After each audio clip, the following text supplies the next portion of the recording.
그럼 저는 왜 스스로를 속이려고 했을까요? 두려워서 그랬죠. 나를 직면할 용기가 없었으니까 그래서 척하기를 했던 것 같아요. 센 척, 돈 많은 척, 매력적인 척, 예쁜 척, 약한 척.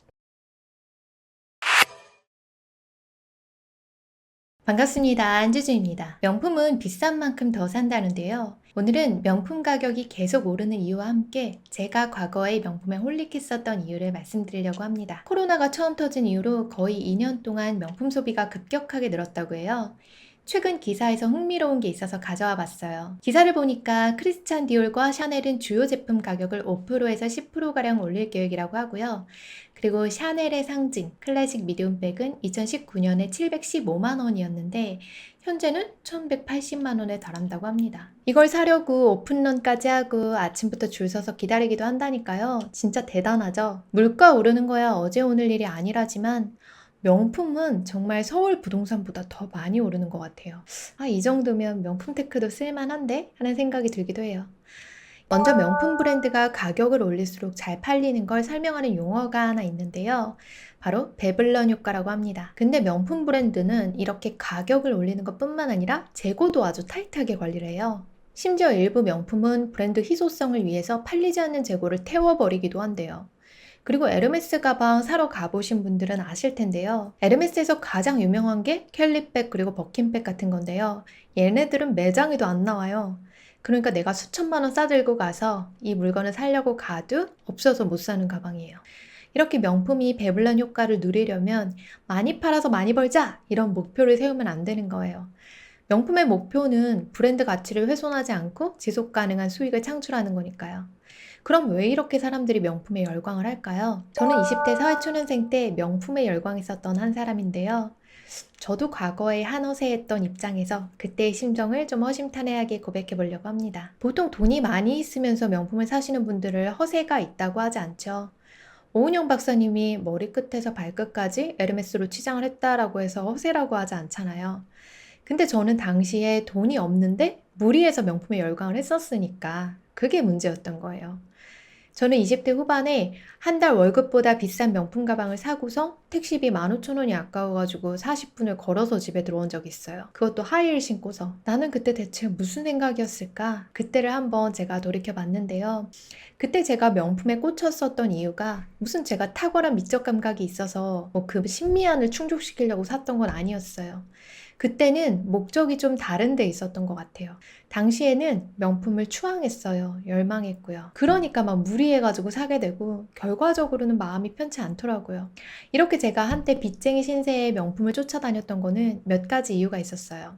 제가 명품에 열광했었던 첫 번째 이유는요. 무시당했다라고 생각하는 감정 때문이었어요. 내가 돈이 없어서 무시당했다 이렇게 느끼는 마음이 있었거든요. 그래서 무시를 당하지 않기 위해서 처절하게 제 자신을 포장하면서 살았던 적이 있었어요. 사실 마음속에 캥기는 게 없으면 누가 나한테 욕해도 무시당했다고 생각하지 않아요. 뭐 예를 들어서 직장에서 상사가 저한테 야, 너 왜 이렇게 머리가 나쁘냐? 말귀 못 알아먹니? 일머리 집에 놓고 왔어? 야, 정신 차려 한주주. 이렇게 이야기를 해도 내가 무시를 당했다? 치욕스럽다 그렇게 느끼지는 않았었어요. 그냥 뭐 내가 잘못한 부분이 있으면 고치면 되지 그렇게 생각을 했었거든요. 그리고 만약에 누가 저더러 야, 이 못생긴 바보 멍충아 이렇게 이야기를 해도요. 제가 딱히 무시당했다고 느끼진 않았을 거예요. 근데 이상하게 돈에 대해서는 뭔가 무시를 당했다고 느꼈었어요. 20대 때는 제가 어디에 사는지, 그리고 부모님이 뭐 하시는 분인지 그런 게 부끄러웠어요. 그래서 제가 사는 동네를 떳떳하게 말하지 못한 적도 많이 있었고요. 왜냐면 무시당한다고 느꼈기 때문에요. 근데 신기한 게 내가 무시당하고 있다 그렇게 느끼는 상황에서는 실제로 그렇게 무시당하는 일이 일어나요. 무시를 당했다고 생각하니까 속상하고 그러니까 내 환경을 더 원망하게 되고 이렇게 악순환에 빠져드는 건데요. 근데 진짜 그 환경이 문제였을까요? 아닐 거예요. 보통 많이들 오해하는 게 내 환경 때문에, 내가 돈이 없어서, 내 부모님 때문에, 내가 사는 집 때문에 무시당했다. 그렇게 생각하는데요. 내가 무시당하는 외부적인 요인을 막 자꾸 찾으려고 하지만 결국에 그냥 내 자신이 문제인 거잖아요. 내 자신의 그런 생각이 문제인 거잖아요. 예전에 저는 서울 한복판에 살지 못해서 무시당했다 그렇게 생각했던 적이 있거든요. 근데 저는 지금 경기도민이지만 내가 경기도민이라서 무시당한다 하는 생각이 그런 생각이 전혀 안 들거든요. 이런 좀비 버스 사진을 보면서도요, 그냥 뭐 웃기잖아요. 쿨하게 깔깔 웃어 넘기는 그런 경기도민이 됐어요. 지금은 과거같이 무시당했다는 느낌이 없어진 것 같아요. 무시당했다라고 생각하는 그런 감정이 사라지니까 제 환경이 문제가 아니었다라고 하는 걸 깨닫게 됐습니다. 그리고 제가 명품을 쫓아다녔던 두 번째 이유는요, 돈이 많은 척 하고 싶어서였어요. 당시 20대 때는 부자인 척, 돈 많은 척, 우아하고 고상한 척, 그런 척하기를 위해서 명품이 필요했었거든요. 이런 것들이 저를 빛나게 해줄 수 있을 것 같았어요. 저는 20대 때 돈에 쪼들리는 사람처럼 보이고 싶지가 않았거든요. 그래서 막 무리하게 돈 많은 사람인 척 했었어요. 척하는 거는 내가 느끼는 것과 그리고 믿는 것과는 다른 그 어떤 걸 보여주려고 하거나 경험하려고 애쓰는 행동이잖아요.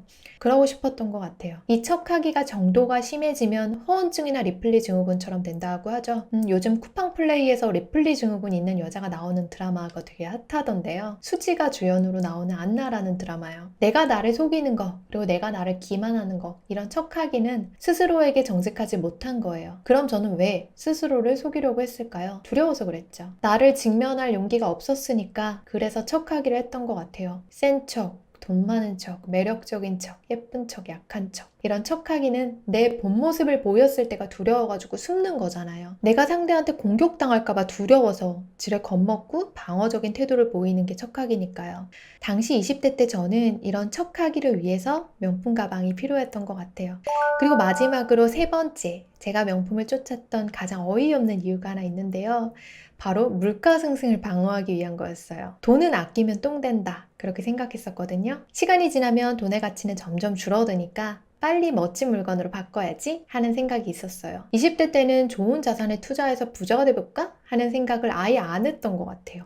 오히려 감히 내가 어떻게 돈을 굴려, 이 푼돈 모아서 뭐하게, 티끌 모아 티끌이지 하는 생각이 되게 강했거든요. 좋은 집이 물론 갖고 싶었죠. 근데 그건 현실적으로 감히 내가 불가능하다고 생각하고 접어버렸고요. 그런 제가 현실적으로 살 수 있는 최고는 명품이라고 생각했어요. 그리고 돈에 대한 오해가 조금 있었는데 제가 안 쓰면 다른 누군가가 이 돈을 써버릴 거라고 생각했어요. 누군가한테 이 돈을 뺏겨버릴까 봐 두려웠던 것 같아요. 아니 근데 뺏긴 누가 뺏어요? 사실 내가 안 주면 아무도 그 돈 못 가지는 건데 이런 말들 좀 있잖아요. 보증 섰다 망했다, 뭐 돈 빌려줬다 떼었다, 보이스피싱 당했다. 이런 것들도요, 가만 보면 내가 뺏긴 게 아니라 결국 다 내가 주는 거잖아요. 내 동의 없이 지갑을 열고 돈을 가져가는 거는 한국에서는 극히 드문 일이에요. 결국 이래저래 내 동의가 없다면 돈은 그 자리에 그냥 있을 건데 저는 그때 좀 착각에 빠져 있었던 것 같아요. 오늘은 명품 브랜드가 가격을 올릴수록 잘 팔리는 이유를 말씀드렸고요. 그리고 제가 빚쟁이였던 20대 때 명품에 열광했던 이유를 말씀드려봤습니다. 그때를 제가 이렇게 고백을 하면서 돌아보니까요. 무시당했다고 생각하는 감정이 명품 플렉스의 시작이었던 것 같아요. 이 감정 때문에 돈 많은 사람인 척하고 싶었고요. 그래서 막 되도 않는 이유를 갖다 붙여가면서 무리하게 소비했었어요. 혹시 애인이나 친구가 재정 상태가 넉넉치 않은 상태에서 이렇게 과거의 한 주주처럼 무리하게 명품에 열광하고 있다라고 하면요. 아마 그 기저에는 무시당한 감정이 있을 가능성도 있어요. 그러니까 혹시 그런 감정을 발견하신다면 토닥토닥 해주시는 게 좋을 것 같습니다. 오늘은 여기까지예요. 주주님들 편안한 밤 되세요.